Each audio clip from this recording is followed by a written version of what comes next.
Post വീഴുന്നത്. എന്താ uncle? മോളിങ് വന്നേ. ഞാനോ? ആ, എന്തിനാടി?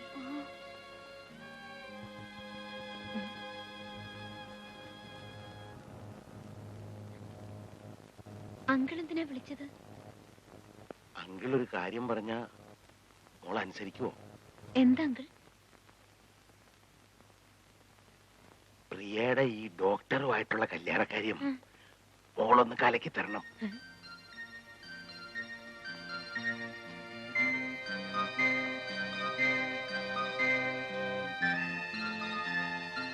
അവിടെ തള്ള പറയും 2 ലക്ഷം കൊടു 3 ലക്ഷം കൊടുന്നൊക്കെ. അവിടെ തള്ള ഞാൻ കല്യാണം കഴിക്കുമ്പോഴേ 5000 തൂമ്പേ 3 പവനുമായി എനിക്ക് തന്നത്. പിന്നെ പ്രിയയ്ക്ക് വേണ്ടി ഞാനൊരു 25,000 രൂപ മാറ്റി വെച്ചിട്ടുണ്ട്. അതിൽ ഒതുങ്ങുന്ന കാര്യമാണെങ്കിൽ ഞാൻ നടത്തി കൊടുക്കാം. ഇതതാണോ 2 ലക്ഷം രൂപയായി? ആ പിന്നെ എന്റെ മോടെ കല്യാണക്കാരി ഞാനാ കലക്കിയെന്ന് അവിടെ തള്ളെ അറിയാൻ ഇടവരരുത്. ആ മോള് വയ്ക്കൂ.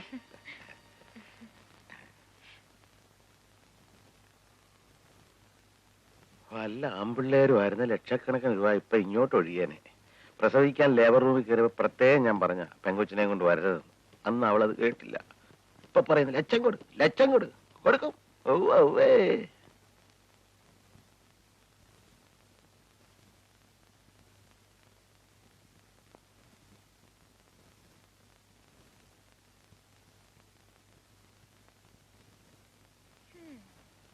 ചേട്ടന്റെ ഈ ഹെയർ സ്റ്റൈലൊക്കെ ഒന്ന് മാറ്റണം. ഇതൊക്കെ പഴഞ്ചനാ. ഞാൻ പുതിയ സ്റ്റൈൽ ചെയ്തു തരാം. നിന്റെ പൂന സ്റ്റൈലായിരിക്കും. ആ ചീപ്പി തന്നെ നേരെ ഇരിക്കെ. വേണ്ട, നീ എന്നെ മുടിയൊക്കെ ചീത്തയാക്കും. ചേട്ടൻ അടങ്ങിയിരിക്കേ. വേണ്ടേ?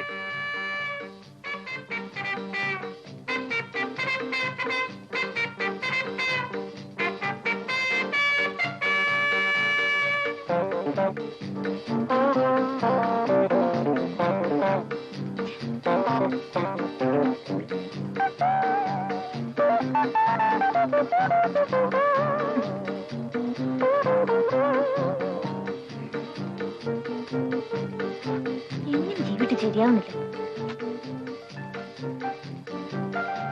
ശരിക്കും കാണിക്കും.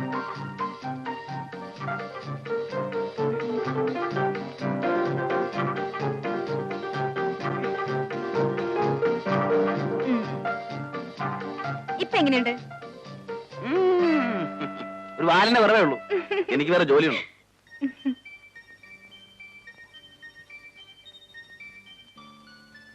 അയ്യോ, ഒരു നരച്ചമുടി. ആ ബുദ്ധിയുള്ളവന്റെ മുടിയൊക്കെ നരയ്ക്കും. അല്ല നിന്നെ പോലെ.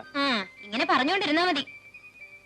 തലമുടി ചീ തരാനും നരച്ചമുടി ഡൈ തരാനും ഒരു പെണ്ണിനെ കെട്ടിയാ വല്ല പാടുണ്ടോ? നിനക്കൊരു ബിസിനസ് മൈൻഡ് ഇല്ലല്ലോ. ഇതൊക്കെ ചെയ്യാൻ ഒരു പെണ്ണ് കിട്ടണോ? ശമ്പളത്തിന് ഒരു പെണ്ണിനെ നിർത്തിയാ പോരെ? അതല്ലേ നമുക്ക് ലാഭം. അങ്ങനൊന്നും ലാഭിക്കണ്ട. ഇതിനൊക്കെ പറ്റിയ ഒരാളെ ഞാൻ കണ്ടുവച്ചിട്ടുണ്ട്. ചേട്ടന്റെ സമ്മതം കിട്ടിയാ മാത്രം മതി.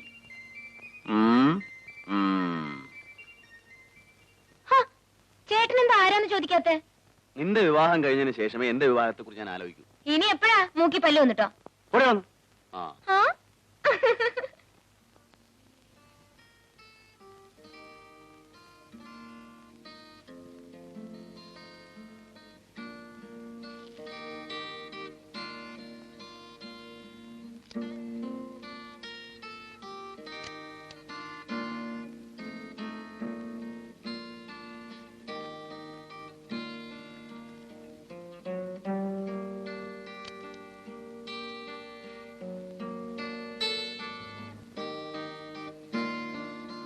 നീ ഇതുവരെ ഉറങ്ങിയില്ലേ?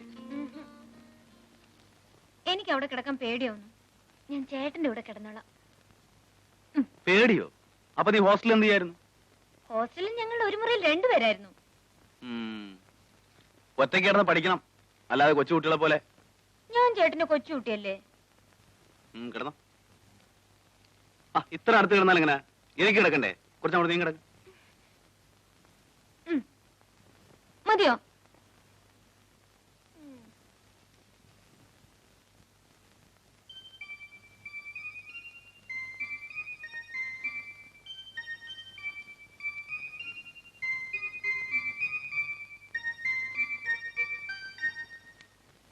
എന്താ മീര ഇത്? ലൈറ്റ് ഓൺ ചെയ്തേ. ചേട്ടൻ ഇങ്ങനെ ലൈറ്റ് ഇട്ട് വായിച്ചോണ്ടിരുന്ന എനിക്ക് ഉറക്കം വരത്തില്ല. പറഞ്ഞ മനസ്സിലായില്ലേ? മര്യാദ കിടന്നില്ല, ഞാൻ അപ്പുറത്തോണ്ട് കിടത്തും. ലൈറ്റ് ഓൺ ചെയ്തേ.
നിന്നെ കാണാതായപ്പോ ഞാൻ എന്റെ വീട്ടിലേക്ക് വരാൻ തുടങ്ങായിരുന്നു. അതെങ്ങനെയാ?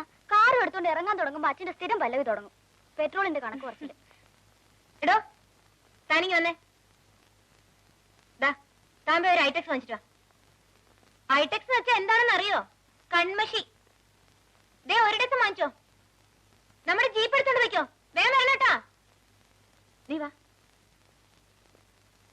നിനക്ക് യാതൊരു മാനസും ഇല്ല. എന്താടി? ഡ്രൈവർ ആണെങ്കിൽ എടാ പോടാന്നൊക്കെ വിളിക്കാൻ കൊള്ളാവോ? ഇവരോടൊക്കെ ഇങ്ങനെ വേണം പെരുമാറാൻ. ഇല്ല തലേ കയറും. ഒരു സ്വഭാവം. ആ നാളെ ഞാനും ചേട്ടനും കൂടി ഷിക്കാറിന് ഒരു പ്രോഗ്രാം ഇട്ടിട്ടുണ്ട്. കൂടെ നീയും വരണം. രാത്രിയിലോ? രാത്രിയിലല്ലേ, പകല്. നമുക്ക് ഒരുമിച്ച് പോവാം. ഞാനില്ല, നിങ്ങൾ പോയാ മതി. നിനക്ക് ചേട്ടനോട് പ്രേമമുണ്ട് എന്നാ ചേട്ടൻ മുമ്പിലോട്ട് വരികയില്ല. ദേ പെണ്ണെ, ഞാൻ പറയണ പോലെ അങ്ങ് കേട്ടേച്ചാ മതി. ബാക്കി കാര്യം ഞാൻ ഏറ്റു. ആ പിന്നെ നിങ്ങളുടെ കല്യാണം കഴിഞ്ഞ ബ്രോക്കർ ജോലിക്ക് എനിക്ക് 10% കമ്മീഷൻ തരണം. ഒന്ന് പോടി ഓർന്ന്.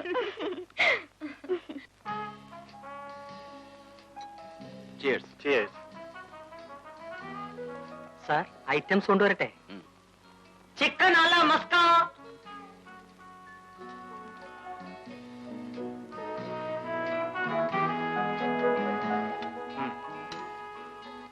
ഇനി വല്ല ഐറ്റംസും വേണോ? ഒരു ഐറ്റംസും വേണ്ട. വല്ല വാട്ട് ഐറ്റംസോ ഡക്ക് ഐറ്റംസോ? വേണ്ട, സ്റ്റീരിയോയും വേണ്ട. താനൊന്ന് പോയട്ടെ. ഡ്രൈവറോടൊന്ന് വരാൻ പറ. ദേവിയേ, നിന്നെ സാറ് വിളിക്കുന്നു.